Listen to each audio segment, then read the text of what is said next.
Hi everyone.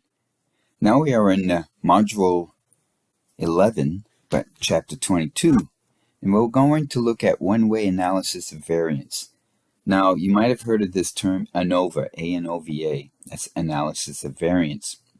And it can be quite daunting, but we're going to try to make this a little bit more reasonable for our purposes. Remember, this is just an introduction or a reintroduction to the concepts that you might have seen or you've never seen, and you will get to hear and see this again throughout your doctoral studies. So it's going to be a little bit quicker than normal, and if you are going to do ANOVA in your future life, then you would need to have a second or third or fourth type of class to look at this. But it's kind of neat.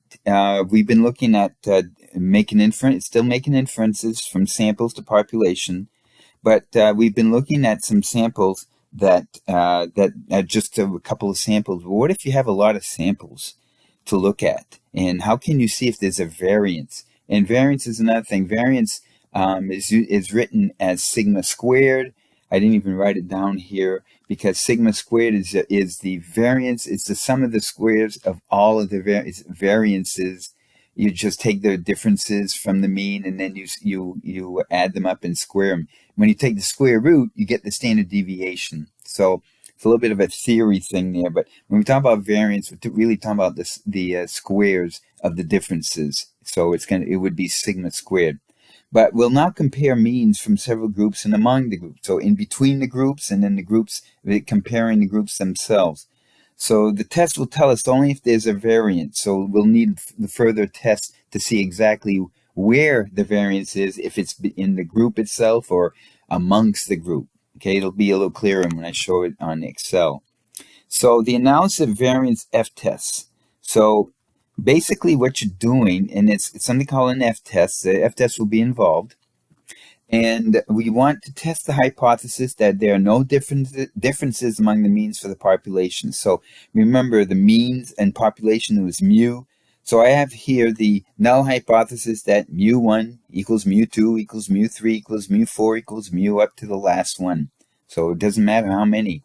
So we're not just comparing means of two samples anymore. We're comparing means of everything. So we can't do a t-test, can't do a z-test like we have been for other types of tests with a couple of samples. So we have to assume that the means are all equal. Now the alternative is that the means are not equal. Remember, mu is a population, it's a parameter. So the mu of the population 1 is not equal to population 2, which is not equal to population 3, and going on and on and on, all the way to the nth one. So we use something called the one-way analysis of variance, the ANOVA test. You'll hear the professors talk about ANOVA in their courses at some particular time, and maybe there'll be a brain cell that will wake you up or ding you, goes, hey, I remember hearing about this. So the analysis of variance compares the variation due to specific sources with the variation among individuals who should be similar. Again, that's our null hypothesis. The one-way ANOVA tests whether several populations have the same mean by comparing how far apart the sample means are with how much variation there is within samples. So there's a lot of equations involved, and it can get pretty heady. So the ANOVA F statistic is what it's basically used and it's called. So we're going to test, and when you test this it talks about the variation among the sample means. Variation is that sigma squared, and variation among individuals in the same sample. You can do this by hand. And this is an example here for the one-way ANOVA. There's the F-test, and I'm not even going to mention this. If you want to, you can go online, go on YouTube, and there are some great videos that will give you more information. But again, for our purposes, we're going to use Excel and let Excel give us our answer. And basically, we want Excel to tell us what our p-value is and whether we should reject the null hypothesis or fail to reject the null hypothesis. So that's what we're looking for. So we're going to do a couple of examples.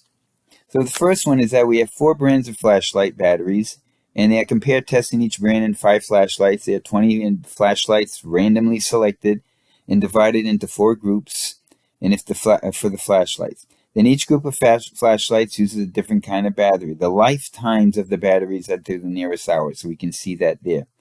So preliminary data indicates that the independent samples, they're all independent samples, these are just samples, remember, from the normal population, so we assume the population is normal. Remember, that's like a key part to all of our statistical tests. With equal standard deviations at the 5% significance, that is our alpha. Okay, then there appear to be a difference in the mean lifetimes among the 4 brands. So we're going to find out if there's a difference. However, we won't know if the difference is mainly in the samples or among the samples. But that's okay. There are other tests we can use later on. So the null hypothesis is that there is no difference among the population means. And the alternative hypothesis is that there is a difference. Very basic. And it goes all the way back to what I said way up here. That HO and HA. So let's look at an Excel example. So we have the brands here, and these are the lifetimes. I didn't write anything else, just the numbers here. And so if you recall, you go to data, and you click on data analysis. That's been our helpful program. And we're going to do ANOVA single factor. Don't worry about the rest of these, ANOVA single factor. So we click that on. And then we're going to highlight the data that we want. So we can highlight this data here. And I'm highlighting the labels as well. Okay, there are some times when you don't want to highlight the data labels when they think it's a non-numeric value and you get an error. Then don't highlight the labels and let it go. But I'll show you that in the next example. So that's what we highlight. So this is the range. Oh, there we go. I got it right there. So then maybe I will not highlight the labels. Let's do this again. I will just highlight the data. It's not taking, hopefully that will work because it did work before. And these are grouped by columns. Okay, so if you can see the data there, it's grouped by columns A, B, C, and D. All right, and labels in first row. Since I didn't even include the labels, I won't even include that. That's okay. We're looking at the p-value. The alpha is going to be 0.05. You should know that by now, what that means. The output, we can output it right in the same page or in a new workbook, but I like to put it in a new worksheet, and I'll call it results for example 1. So just write that down because this is example 1. And let's hope that we get something there. There we go. So we see down here results for example 1. So we have the counts, we have the sum of the numbers here, the average and the variance. And then they do, you remember these equations here? I go back to the equations up here. Just over there. They're doing all of these equations. So what we want is the final answer. So we have an F. By the way, and I didn't show you this, I will. Here's the F chart. You can do this by hand, and you notice the critical value here is the same thing as when we were doing other types of other types of curves. It's very skewed, and so if it falls within here, this starts at 0. So if the F value falls within here, then we would have the ability to reject the null hypothesis. And you can see that the tables down here will give you a significance level of 0.10 and 0.05, and you can see the degrees of freedom here, and the degrees of freedom are determined by the number of groups that we have, and then it's also determined by the number of participants or sampled data that we have. So if you wanted to see, we had four groups, 1, 2, 3, 4, and degree of freedom is the group minus 1, and then we had 1, 2, 3, 4, 20 over here. So it's the groups minus it's the number of the thing. We had 1, 2, 3, 4, 1, 2, 3, 4. Actually, I counted these, so it's 16 is what we have. So the total degrees of freedom is 19. And if you were doing this by F, by the chart that I just showed you, the critical value would be 3.2, but we got an F over here. So, and then, but our p-value is what we're looking for. So it's 0.53. 0.53 is not less than 0.5. So the solution is 0.538, which is greater. We fail to reject, so there's no difference. That's the first example. The second example is that we have 5 mice. They're randomly selected to be placed in a standard maze, but with different colored doors. The response time required to complete the maze seen below according to the color of the door. So I put the data in example 2, and it looks like this. Now this is by rows, so we have to be careful. So I'm going to do another data analysis and another ANOVA single factor. And by the way, I should have said that the null hypothesis is that there's no difference amongst all the means, and the alternative is that there is a difference. So that's what we're going to see. Basically, that's it. So the values that we want to include, I'm just going to include the values here so we don't have anything like that in what our labels messing us up. These are by rows. Okay, the alpha value is 0.05. I'm putting in a new worksheet, and I'm going to call this example 2. And there we go. Hopefully that will work, and it does work. Phew.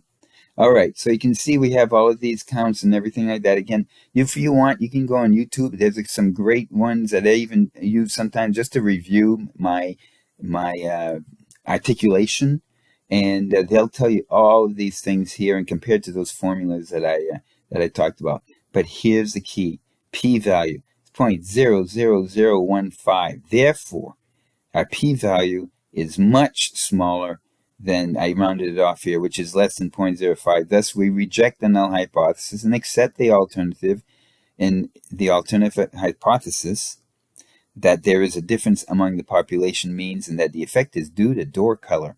I think more research needs to be done on that. But that's how we use the data package again, the data analysis package for those as well. I will include this worksheet on Brightspace. So, final thing for the lecture.